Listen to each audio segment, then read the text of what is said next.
वास्तव में यानी इंडिया में क्या है, नाजुक अंग पर क्या वार उसमें करेगा कमी, क्यों और उसे कमी रह दूर गई है धकेल और क्यों इम्पोर्टेंट है। आखिर जो महिला शिक्षा है या स्त्री शिक्षा है वो इम्पोर्टेंट क्यों ज्यादा हो जाती है। तो पहली चीज तो ये है कि इसलिए इम्पोर्टेंट है क्योंकि जैसा आपने सुना भी होगा कि अगर एक महिला को शिक्षित कोई भी पुरुष शिक्षित हो तो वो सिर्फ वो एक सिंगल पुरुष शिक्षित होता है, लेकिन अगर कोई महिला शिक्षित हो तो वो जिस परिवार में रहती है वो भी शिक्षित होता है, उसके जो बच्चे होते हैं वो भी शिक्षित होते हैं। वो निसंदेह अगर महिला शिक्षित है तो उसके बच्चे कभी अनपढ़ नहीं रहेंगे, निरक्षर नहीं रहेंगे, वो जरूर शिक्षित होंगे। और साथ ही साथ जो धीरे धीरे ये पूरे समाज को शिक्षित को प्रेरणा मिलती है, पूरा समाज को मजबूती प्रदान होती है। तो महिला शिक्षा बहुत ही इम्पोर्टेंट है और इसके बहुत दूरगामी परिणाम होते हैं। जो भावी पीढ़ी है उसका निर्माण उसी के हाथों में है। आर्थिक सुधार की बात लीजिए, चाहे सामाजिक सुधार की बात कर लीजिए, सामाजिक कुरीतियों से लड़ने को लेकर एक जागरूकता की बात कर लीजिए। जहाँ पर महिलाएं अशिक्षित है वहाँ पर ये संभव बहुत हार्ड हो जाता है इस चीज को, जो सामाजिक जो बुराइयां हैं उसको दूर करने के लिए। लेकिन जहां महिलाएं, जिस सोसाइटी में महिलाएं शिक्षित हैं, उनकी लिटरेसी रेट ज्यादा है, एजुकेटेड हैं वो, तो वहां पे अपने आप सामाजिक बुराइयों में आप कमी देखेंगे। तो जो ये एफर्ट्स हैं भारत में बहुत सारे, आजादी के पहले भी, आजादी के बाद भी, जैसे आजादी के पहले जो काफी समाज सुधारक जो रहे, जैसे राजा राम मोहन रॉय हैं, ईश्वर चंद्र विद्यासागर जी, इन्होंने बहुत ही प्रयास किया कि महिला शिक्षा को आगे बढ़ाने के लिए, उसको सबल बनाने के लिए, उसको मजबूती प्रदान सबसे पहले उसके काफी चेंज आया भी। और फिर कई एजुकेशन जो कमीशन हैं, शिक्षा आयोग हैं, उन्होंने भी इस पे बहुत ध्यान दिया। स्त्री शिक्षा की जो समस्या है उसको दूर करने के लिए बहुत प्रयास किए और उसकी जो स्त्री शिक्षा के प्रसार पर काफी जोर दिया। तो ये एजुकेशन ऐसा नहीं है कि ये बिल्कुल ही फेल रहे, बहुत ही जो हमारी जो कंडीशन थी जो विमेन एजुकेशन की, वो काफी आफ्टर इंडिपेंडेंस काफी सुधरी, लेकिन आज भी उसमें बहुत गुंजाइश है कि उसमें चेंज लाने की, उसमें परिवर्तन लाने की और उसमें सुधार लाने की। अभी मैं खाका सा जल्दी से थोड़ा सा खींचना चाहूंगी कि वास्तव में आज की परिस्थिति है क्या, महिला और जो शिक्षा है उसकी क्या परिस्थिति है। पहली चीज तो ये है कि जो सेंसस अगर आप 2011 का देखें तो उसमें महिलाओं की जो लिटरेसी रेट है वो 65.46%, यानी ऑलमोस्ट 65%। वही मेल्स की आपकी ज्यादा है, वो 80% प्लस है। तो ये एक गैप है, ये एक डिवाइड है, जैसे जो लिटरेसी रेट है वो महिलाओं और पुरुष में आज भी बहुत, और ये अंतर आपका जब आप रूरल एरियाज में देखें, ग्रामीण क्षेत्रों में देखें, ये और बढ़ता है। ठीक है, तो दूसरी चीज जो है वो है global gender gap. Global gender gap जो है ये एक इंडेक्स है वर्ल्ड इकोनॉमिक फोरम का, जो 2019-20 की अगर मैं बात करूं तो इंडिया की जो रैंक है ग्लोबल जेंडर गैप में वो 112 पोजीशन पे है आउट ऑफ 153 कंट्रीज। तो 153 कंट्रीज में इंडिया का रैंक जो है 112 है पोजीशन, और यह सूचकांक जो है वो लिंग आधारित जो अंतर है उसकी सीमा को ज्ञात करता है, उसको मापता है। जैसे जो आर्थिक भागीदारी हो गई या मौका जो मिल गया, शिक्षा का स्तर है या स्वास्थ्य की कैसी कंडीशन है, जीविका का स्तर क्या है, राजनीतिक सशक्तिकरण क्या है, ये सारे इंडिकेटर्स हैं जिसको ध्यान में रखकर ये ग्लोबल जेंडर गैप का जो इंडेक्स है वो बनाया गया है। तो इसमें भी हमारी स्थिति कोई बहुत अच्छी नहीं है इतने साल आगे के, इतने बाद भी। तीसरी चीज जो मैं एक नया या कह लीजिए इधर उस पे, जैसे हम डिजिटल वर्ल्ड में प्रवेश कर चुके हैं, सब कुछ webinars online, everything is online, ठीक है, और खासतौर पे कोविड के बाद तो इस पे बहुत ही जोर दिया गया है। लेकिन तो यहाँ पे ये बहुत इंपॉर्टेंट हो जाता है, जब आज इतना डिजिटल का जो समय है, डिजिटल एज है, तो उसमें महिलाओं की क्या भागीदारी, उसमें उनका क्या स्तर, उसे बाहर की तरफ एक इंडेक्स इसके लिए भी है, जेंडर डिजिटल डिवाइड। ये एक टर्म है जेंडर डिजिटल डिवाइड, GDD।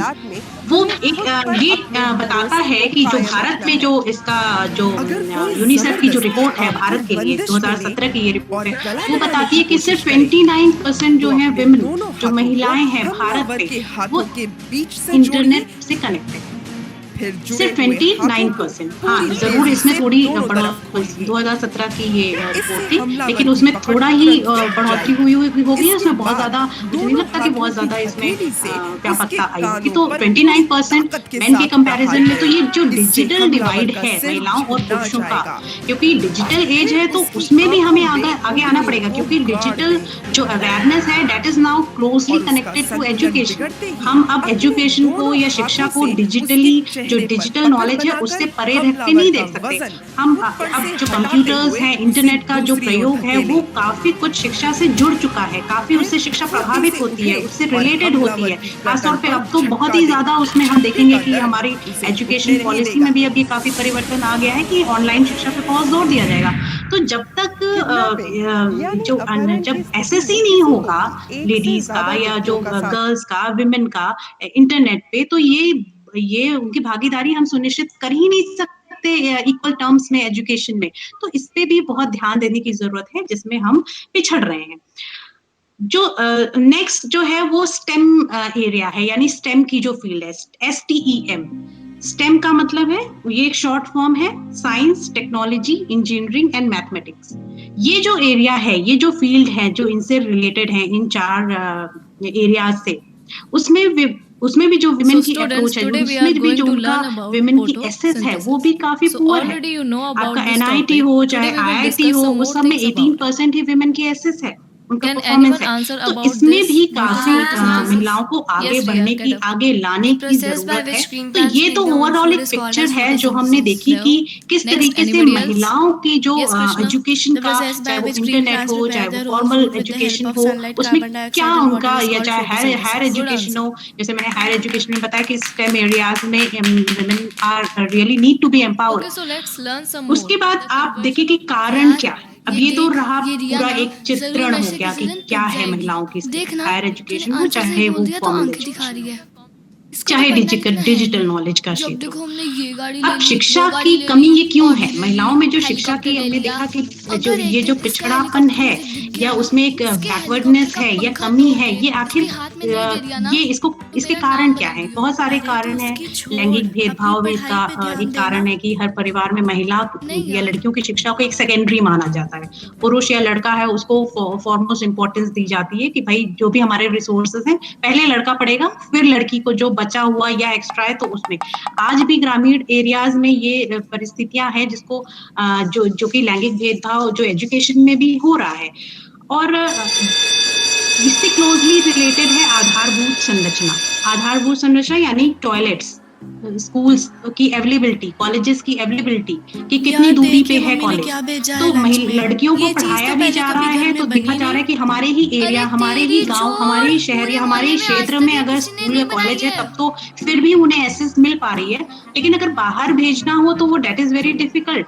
तो वो बहुत अभी उतना यार आज लगता है लोग टिफिन भेजने के मेड लिए ने तैयार बनाया नहीं है है। लड़कियों को। देखो तो तो कितना तेल है इसमें, और ऐसा लगता गांव है पूरे में बालों अगर का तेल टॉयलेट्स इसी नहीं में है, डाल हालांकि दिया। मोदी जी जरा ने इस पे दिखा। बहुत काम किया है चल छोड़ और यार, तेरी मम्मी ने तुझे बहुत सरप्राइज उनकी दिया होगा। जागरूकता के चल लिए इधर भी ला, थोड़ा मैं मैं भी उनका खाती हूँ। धन्यवाद देना चाहती चल हूँ। खाना उन्होंने शुरू इतना कर यार। जागरूक किया भारतीयों को कि अब बहुत ही टॉयलेट्स, अभी मेरे ख्याल से शायद ही कोई नहीं ऐसा यार, रूरल इतना एरियाज बुरा में भी भी नहीं कोई है। कॉलेजीन, आपके इट्स ओके। स्कूल्स होंगे जहाँ पे टॉयलेट्स नहीं होंगे। खा ले यार, तो फिर तू ही खा ये ले। भी अरे एक क्या कमी थी कर रही जिसमें है? टॉयलेट्स नहीं थे और लड़कियां स्कूल जाने से कतराती थी। तो एक ये भी आधारभूत संरचना की कमी थी। और फिर घर के छोटे मोटे काम है, माँ का हाथ बटाना है, घर में काम करना है, खेती किसानी में काम छोड़ करना इसे। है, तो बच्चों को रोक लिया ओए, गया, स्पेशली लड़कियों को रोक लिया गया कि तुम ओए पढ़ने क्या जाओगी हुआ? तो घर का काम कौन करेगा। तो उससे अरे भी हुआ क्या? एजुकेशन उनका कुछ नहीं। उनका अरे जो बता है तो सही। ड्रॉप आउट रेट बढ़ता है और वो आगे नहीं पढ़ पाती है, स्पेशली हायर एजुकेशन में बहुत पुअर स्थिति हो जाती है। और उसके बाद जल्दी विवाह जो हो जाना, अर्ली मैरिजेस होती हैं और ट्रांसपोर्टेशन की कमी होती है, जो आवागमन के साधन है उससे क्लोजली रिलेटेड है कि ईवटीजिंग होती है। अगर महिलाएं या स्त्रियां या बच्चियां बाहर जाती हैं थोड़ा दूर पे, अगर उनका स्कूल या कॉलेज है तो रास्ते में उनको शीटाकशी है या अभद्र टिप्पणियां हैं या कोई कहीं कहीं पीछा करते हैं कुछ ऐसे जो बॉयज होते हैं। तो ये परिस्थितियां भी होती हैं जो कि महिलाओं की को आगे बढ़ने के लिए उनकी शिक्षा को उनकी प्रमोशन में एक बैरियर का काम करती हैं। तो ये सारी कमियां हैं जिसके कारण महिला शिक्षा प्रभावित होती है। खास तो अभी प्राचार्य जी ने एक और बताया, टेररिज्म, जो मलाला यूसुफजई का जो हम जानते हैं कि वो टेररिज्म से इतना वो थी, आतंकवाद और धार्मिक कट्टरता। खासतौर पे अगर आप जम्मू कश्मीर में देखिए या पाकिस्तान में देखिए, हालांकि हम अपने भारत की बात करें, वहां पे भी कट्टरता, धार्मिक कट्टरता है या आतंकवाद है, वहां पे पढ़ने नहीं देते हैं। तो इससे भी महिलाओं का जो धार्मिक रूप से जो कट्टरता है, जो ये मानता है कि महिलाओं को क्या करना है, सिर्फ घर में ही रहना है, एक ऑब्जेक्टिफाई कर देते हैं महिलाओं को, एक ऑब्जेक्ट के रूप में देखते हैं कि सिर्फ घर संभालना है, बच्चे पैदा करना है, इत्यादि इत्यादि। तो उसमें भी उनकी शिक्षा को निरर्थक समझा। तो ये जो एक एस्पेक्ट जुड़ा हुआ है, ये भी एक बैरियर के रूप में काम करता है, और ये भी शिक्षा की जो कमी है महिलाओं की, उसमें एक महत्वपूर्ण भूमिका निभाता है और एक कारण बनता है। अब ये हानियां क्या है? ठीक है, स्त्री जो शिक्षा है उसमें जो पिछड़ापन है या जो कमियां हैं, या उसके क्या हानियां हैं या उसके क्या प्रभाव पड़ते हैं समाज में। उस लड़की पर तो, उस स्त्री पर तो पड़ता ही है कि उसका करियर डेवलपमेंट नहीं हो पाता है, उसका जो एजुकेशन जो उसका लेवल है वो रह गया, तो वो लैक ऑफ अवेयरनेस उसके यहाँ होती, यानी वो जागरूकता की कमी उसकी हो जाती है। वो जागरूक नहीं हो पाएगी, वो अपने डिफेंस के लिए जागरूक नहीं हो पाएगी, वो अपनी सुरक्षा के लिए जागरूक नहीं हो पाएगी, वो अपने अधिकारों से वंचित रह जाएगी, अधिकारों के लिए आवाज नहीं उठा पाएगी। तो ये सारी चीजें हैं जो कि उसके अंदर कॉन्फिडेंस नहीं होगा, आत्मविश्वास की कमी होगी, स्वावलंबी नहीं हो पाएगी, जैसे कहते हैं आपका सेल्फ रिलायंस। तो ये सारी चीजें तो जुड़ी ही हुई है, क्लोजली रिलेटेड जुड़ी हुई है। वंचित रह गई पढ़ाई से या स्त्रियां, तो उस समाज में ये सारी परिस्थितियां होंगी जो कि व्यक्तिगत रूप से प्रभावित करती ही हैं, साथ ही साथ पूरे समाज को प्रभावित करती हैं। साथ ही साथ जो सामाजिक जो बुराइयां हैं, जैसे डाउरी की प्रॉब्लम है, दहेज की जो प्रथा है, उसके खिलाफ आवाज, उसको बढ़ावा ही मिलेगा, उसके खिलाफ आवाज नहीं उठेगी। साथ ही साथ और भी जो धर्म से जुड़ी कुरीतियां हैं, जैसे 3 तलाक का मुद्दा हो गया, जैसे हलाला का मुद्दा हो गया, जैसे पहले हिंदू धर्म में भी सती प्रथा थी, इत्यादि इत्यादि। तो उन सब के लिए भी एक जागरूक महिला ही आवाज उठाएगी, और जो जिसकी एजुकेशन बहुत अच्छी नहीं होगी, जिसको इतना ओपन एनवायरनमेंट नहीं मिलेगा, वो आवाज ही नहीं वो महिला उठा पाएगी, जिससे इन सामाजिक बुराइयों को हवा मिलती है, वो बढ़ते हैं ना कि घटते हैं। तो ये समाज में जो दूषित जो होता है सामाजिक रीतियों से, इन दकियानूसी ट्रेडिशन से, तो उसको भी बढ़ावा देता है अगर विभिन्न एजुकेशन लैक कर रही है या वो पीछे रह गई। साथ ही साथ महिलाओं का जो उत्पीड़न है या शोषण है, जिसके लिए हम आज इस वेबिनार में हैं, उसके खिलाफ आवाज उठाने में भी महिलाएं हिचकिचाती हैं। बहुत सारे केसेस जो रेप केसेस होते हैं या मॉलेस्टेशन के केसेस होते हैं या वाइफ बैटरिंग के केसेस होते हैं या डोमेस्टिक वायलेंस के घर में महिलाओं की जो हिंसा होती है, वो रिपोर्टेड नहीं होती है। बहुत सारे आप ये मान लीजिए कि 10% भी हार्डली रिपोर्ट होती है, और क्योंकि कहीं ना कहीं संकुचन है, कहीं ना कहीं डर है, कहीं ना कहीं आत्मविश्वास की कमी है महिलाओं में, इसीलिए वो अनरिपोर्टेड चली जाती है। तो इसको भी देखना होगा कि उत्पीड़न और शोषण भी वो तभी कम होगा जब महिलाओं को सशक्त बनाया जाएगा, जिसमें एजुकेशन, उनकी शिक्षा एक इम्पोर्टेंट एक माध्यम है उनको सशक्त, महिलाओं को सशक्त बनाने का। साथ ही साथ जो हेल्पलेसनेस जो जुड़ी हुई है, महिलाएं असुरक्षित महसूस करेंगी, असहाय महसूस करती हैं, स्वास्थ्य के प्रति भी वो महिला उतनी सचेत नहीं रहेगी जैसे कि एजुकेटेड वुमेन होती है। अब आप देखेंगे ब्रेस्ट कैंसर की जो प्रॉब्लम है, यूट्रस कैंसर की जो प्रॉब्लम है, वो इतनी ज्यादा भयावह स्थिति में पहुंच गई है, और उसका जो डिटेक्शन है, जो रोजमर्रा का जो एक लेडी को घर में करना चाहिए, वो अगर अवेयरनेस नहीं होगी, एजुकेशन नहीं होगी, तो वो महिला डिटेक्ट ही नहीं कर पाएगी। तो इस हेल्थ के पॉइंट ऑफ व्यू से भी एजुकेशन बहुत इंपॉर्टेंट है महिलाओं के लिए, ताकि उनकी शिक्षा उनके स्वास्थ्य पे भी पूरा प्रभाव डालती है। और अगर ये शिक्षा से वंचित रह गए तो उनकी हेल्थ पे भी बहुत असर पड़ता है, और फिर जो इन्फेंट मोर्टेलिटी रेट है और मैटरनल मोर्टेलिटी रेट है, ये भी बढ़ती है। साथ ही साथ आत्मविश्वास की कमी और उच्च प्रजनन दर पूरी रिलेटेड है आपकी जनसंख्या वृद्धि। कि जहाँ पे महिलाएं जिस घर में, जिस समाज में, जिस सोसाइटी में, जिस कम्युनिटी में, जिस समुदाय में महिलाएं शिक्षित नहीं है या कम शिक्षित है, वहां पर आप देखेंगे कि प्रजनन दर बहुत अधिक है, जो कि हमारे जनसंख्या की बढ़ोतरी में सीधे सीधे रिलेटेड। आप देखेंगे सीधे रिलेटेड है कि किसी पर कम पढ़ी लिखी महिला के बच्चे ज्यादा होते हैं, they will beer more child, क्योंकि उन्हें नोट लेने की हिम्मत नहीं, उन्हें ये नहीं पता कि ये उनके जो लाइफ स्टैंडर्ड है, जो स्टेटस ऑफ लिविंग है, उसको नकारात्मक रूप से प्रभावित कर रही है। उन्हें ये भी नहीं पता होगा कि ये उनके स्वास्थ्य को नकारात्मक रूप से प्रभावित कर रही है। वो ये भी नहीं उनको ज्यादा पता होगा कि ये उनके फैमिली के लिए अच्छा नहीं है, समाज के लिए अच्छा नहीं है। तो वो जो एक फर्टिलिटी जो पॉपुलेशन है वो भी बढ़ती है अगर महिलाएं अशिक्षित रह जाती हैं या पूर्ण रूप से, सच्चे रूप से शिक्षित नहीं होती।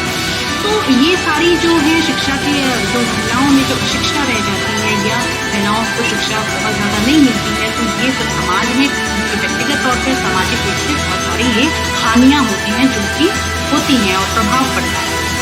अब अगर ये सारी बातें हैं, ठीक है, तो आप पूछ सकते हैं कि एम्पावरमेंट क्यों रिलेटेड है, महिलाओं का जो आप सशक्तिकरण है ये इतना इम्पोर्टेंट क्यों है।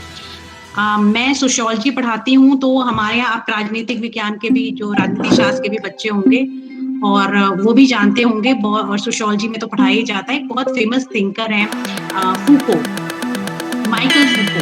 तो माइकल फूको, उन्होंने एक कॉन्सेप्ट, उनकी एक थियरी है जो बताती है कि जो पावर को नॉलेज से रिलेट करती है, और वो कहते हैं कि पावर इज नॉलेज, है ना। नॉलेज जो है वो पावर है। आज के समय में जिसके पास नॉलेज है वही पावरफुल है। अब आप देखिए, आज हमारे पूरे समाज में भी देख लीजिए, जिसके पास ज्ञान है, वास्तविक ज्ञान है, वही सशक्त है, वही पावरफुल है ना। तो और आप देखिए, जो साइबर अटैक्स होते हैं वो क्या करते हैं, आपकी डिजिटल नॉलेज चुराते हैं, आपकी जानकारी चुराते हैं। तो नॉलेज ही सब कुछ है। तो आजकल के जो समय में कहते हैं, जो डिजिटल एज है या नॉलेज एज भी कहते हैं आजकल के समय को, तो ये सिर्फ इसमें वही व्यक्ति सक्सेसफुल है, वही व्यक्ति सफल है जो कि जिसके पास नॉलेज है, जिसके पास शिक्षा है। तो शिक्षा सबल बनाने के लिए या सबल बनने के लिए, एम्पावर्ड बनने के लिए बहुत ही सशक्त माध्यम होता है। अब अगर ये फूको की थियरी ले लें कि ठीक है, नॉलेज बेस्ड पावर, तो इसमें कई स्तर हैं। किस तरीके से वो सशक्त करता है, मेंटली करता है, वो इकोनॉमिकली करता है, वो पॉलिटिकली करता है और सोशली भी करता है। मानसिक रूप से सशक्तिकरण का क्या मतलब है? आप अगर मानसिक रूप से अगर सशक्तिकरण कोई स्त्रियों का हो रहा है, तो वो पहली चीज तो वो है, वो उसके अंदर कॉन्फिडेंस होगा, उसके अंदर इतना सेल्फ कॉन्फिडेंस होगा कि वो किसी भी चुनौती को या किसी भी समस्या को बहुत बेहतरीन तरीके से डील कर सकेगी। साथ ही साथ वो ये बता सकेगी what is right, what is wrong, गलत क्या है, सही क्या है, विपरीत परिस्थितियों में हमें कैसा डिसीजन मुझे लेना चाहिए, और सही निर्णय लेने की क्षमता का विकास होता है। विपरीत परिस्थितियों में दृढ़ता का विकास होता है, आत्मविश्वास से प्रेरित होती है, भरी होती है वो महिला। तो मानसिक शक्ति जो होती है, यानी जो नॉलेज इज पावर की बात है, तो एक पावर तो यही आ गई आपकी, जो मानसिक शक्ति, ठीक है। दूसरी चीज, जो दूसरी शक्ति की बात मैं यहाँ पे करूंगी, वो इकोनॉमिक है। इकोनॉमिक यानी आप सेल्फ रिलायंट है, आप खुद पे ही निर्भर है, आप किसी के ऊपर डिपेंडेंट नहीं है। तो जो इकोनॉमिक, जो आपकी जो आत्मनिर्भरता है, वो एक इकोनॉमिक, आप जो व्यक्ति, जो महिला वास्तविक रूप में अगर एजुकेटेड है, उसे नौकरी मिलेगी, वो स्वावलंबी बनेगी, पैसे कमाएगी, तो किसी के ऊपर निर्भर नहीं होगी उसको। और ये जो आत्मनिर्भरता है वो आपको पावर देती है कि आप जो बुराइयां हैं या जो आपके ऊपर अत्याचार हो रहे हैं, उसके खिलाफ आप खड़े होइए और उसके खिलाफ आवाज उठाइए। तो ये आर्थिक रूप से भी सशक्त बनाती है, पावर देती है। फिर पावर देती है राजनीतिक रूप से। राजनीतिक रूप से कैसे महिलाएं सबल होती हैं, सशक्त होती हैं, कैसे उनको पावर मिलती है कि अगर महिलाएं शिक्षित होती हैं, तो जो पॉलिटिकल पार्टीज होती हैं, राजनीतिक दल होते हैं, वो भी आपको सिर्फ ये नहीं समझते हैं, वो इनको फिर समझ में आ जाता है कि आप एक पपेट नहीं है कि जो पति ने कहा कि जहां वोट दे दो आप वोट दे रहे हैं, या उन्होंने कहा कि हाँ हाँ ऐसा पूरे घर में जहां वोट जा रहा है आप वहीं पे दे रहे हैं। नहीं, आपकी सोचने समझने की क्षमता है और आप अपना अच्छा बुरा देखेंगे और आप देखेंगे कि कौन सी पॉलिटिकल पार्टी महिलाओं को प्रोटेक्शन दे रही है, किसकी भावना अच्छी है महिलाओं के प्रति, कौन सी फ्रीडम दे रही है महिलाओं को। तो ये सारी चीजों को ध्यान में रखकर वोट करेंगे तो आपके मुद्दों को सीरियसली लेना शुरू करेंगी राजनीतिक दल। और ये हुआ भी है और महिलाओं को प्रतिनिधित्व भी मिलेगा उनकी अपनी पार्टीज में। जब इलेक्शन आएंगे उसमें सीट्स को लेकर महिला प्रतिनिधित्व भी बढ़ेगा और जब महिलाएं राजनीति में आएंगी तो वो महिलाओं के लिए निश्चित रूप से ज्यादा अच्छे तरीके से, ज्यादा कारगर तरीके से उनकी प्रॉब्लम को समझेंगी और काम करेंगी। तो राजनीति का जो क्षेत्र है उसमें भी सशक्तिकरण आता है, उसमें भी पावर आती है। और जो फोर्थ जो पावर है वो है सोशल, यानी सामाजिक रूप से। ये फैमिली में पावर मिलती है, आपकी डिसीजन को, आपकी से को सुना जाता है। नहीं, you have a say in your family, you have a say in the society, you have a say in the particular institution in which you work. यानी महिलाएं जब पढ़ लिख जाती हैं, सशक्त हो जाती हैं, शिक्षित हो जाती हैं, तो शिक्षित और अशिक्षित महिलाओं दोनों की जो सोसाइटी या फैमिली, जो दोनों के बीच जो व्यवहार होता है वो दोनों डिफरेंट होता है। एक जो व्यवहार महिला जो अशिक्षित होती है उसके प्रति समाज का व्यवहार दूसरे तरीके से होता है, जो शिक्षित होती है उसके लिए दूसरे तरीके से। ये फैमिली में भी होता है, ये सोसाइटी में भी होता है, ये हर जगह आप देखेंगे। शिक्षित महिला को सीरियसली लिया जाता है, उसकी बातें सुनी जाती हैं, लोगों को पता होता है कि शी इज अवेयर, ये कुछ सोच के ही बोल रही होगी, ये सही बोल रही है, उसका नजरिया भी लोग सीरियसली लेते हैं, सुनते हैं, उसकी बात फैमिली में भी मानी जाती है, उसकी बात सुनी जाती है सीरियसली। लेकिन अगर एजुकेटेड नहीं होती हैं औरतें तो उनकी वही थोपा जाता है उनपे, और वो एक लेवल तक ऐसे ही जाता है कि हर डिसीजन थोपते थोपते आप एक पपेट बन जाते हो कि आपको नहीं पता होता है कि हमारे लिए क्या सही है गलत है, और आप बोलने में भी संकोच करते हो कि आपका पति ने जो कह दिया आपको वही मानना है, जैसे कह दिया वही मानना है। पर्दा प्रथा इसीलिए अभी भी कई समुदायों से आज भी पुरजोर तरीके से चल रही है कि महिलाएं उसके खिलाफ आवाज उठा ही नहीं पा रही हैं, और भी कई मुद्दे हैं। तो ये सारी जो चीजें हैं ये जो है नॉलेज से, या नॉलेज अगर कहें तो नॉलेज कम्स फ्रॉम एजुकेशन, उससे बहुत ही गंभीर रूप से जुड़ी हुई है और इस पे हमें ध्यान देना पड़ेगा।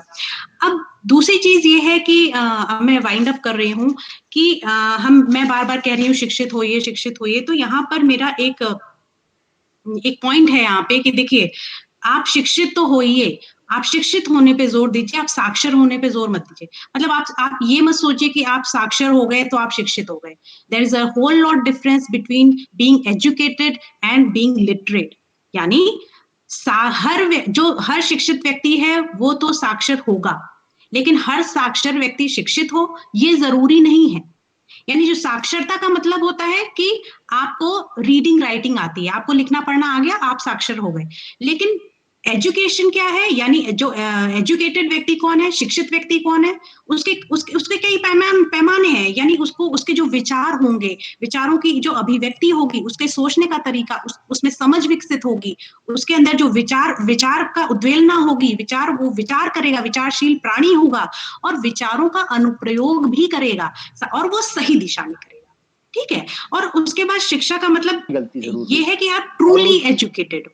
शिक्षित का मतलब है कि आप वास्तविक रूप से एजुकेटेड हो, वास्तविक रूप से शिक्षित हो, तभी उसके मायने हैं, तभी उसका फायदा है। आज हम क्या देखते हैं कि स्त्री जो महिलाओं की जो एजुकेशन है उसमें एक प्रॉब्लम है कि बहुत सारे फैमिलीज जो लड़कियों को पढ़ाते हैं वो ये सोचते हैं कि शादी हो जाएगी, BA की डिग्री मिल गई, MA की डिग्री मिल गई तो अच्छी शादी हो जाएगी, चलो। तो ये जो एक बात है कि आप सिर्फ डिग्री होल्ड के लिए, और ये सिर्फ महिलाओं में ही नहीं है, पुरुषों में भी इक्वली है कि अगर आप BA और MA के रुदाली की बात करते हैं, चमेली की शादी आपने छोड़ दी थी, की नहीं थी ना? 4 ग्रामेटिकल मिस्टेक पाएंगे, चाहे वो हिंदी हो, चाहे वो इंग्लिश हो। इंग्लिश तो दूर की बात है, हिंदी में भी वो इतनी मिस्टेक्स करेंगे कि आपकी ग्रामेटिकल एरर होगी, उनको सही से एक वाक्य लिखना नहीं आएगा, और वो BA की डिग्री होल्डर है। तो रुदाली की बात करते हैं और क्या कहते हैं, मैं कुछ फिल्मों का उठा के उसके बात करूंगा आपसे,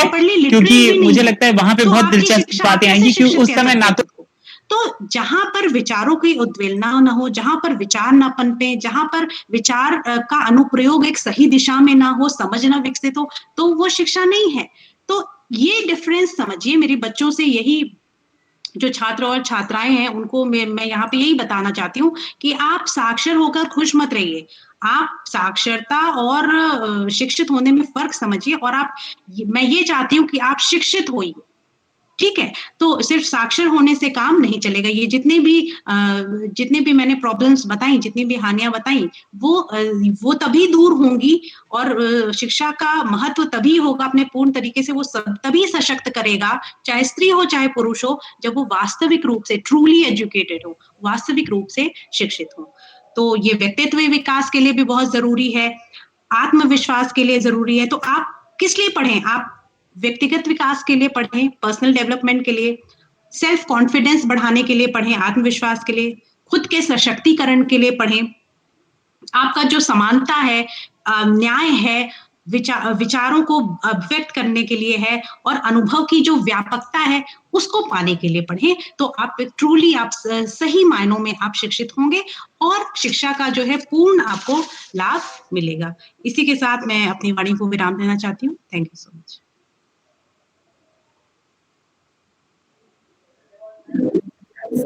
और सुंदर कारगर भी आपको मिला।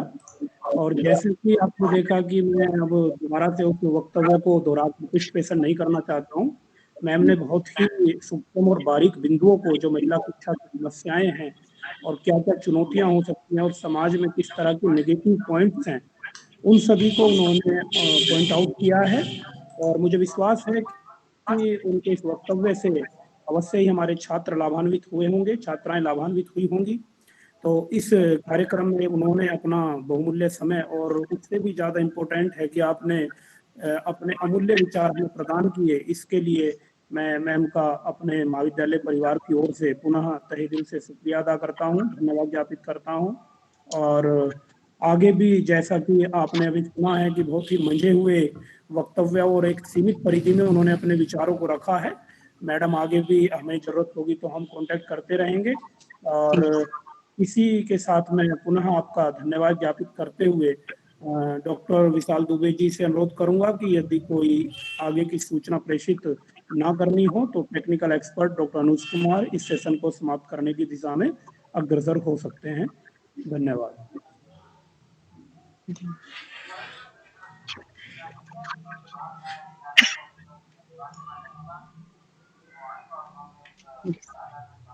हर चीज इतने भी कम समय में, हालांकि आपको टाइम बहुत कम मिला है, एक बहुत बड़ा टॉपिक था ये, इसमें जल्दी से बोलना इतने कम समय में बहुत ही मुश्किल था, उसको आपने पूरा किया। और इसके अलावा मेरे पास कोई और विषय नहीं है। अगर मनोज सर और अनु सर चाहें इस कार्यक्रम को फिर आगे समाप्ति की ओर बढ़ाया जाए।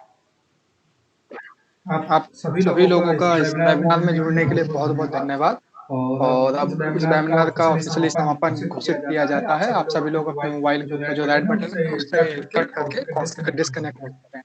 Thank you to everyone. Thank you.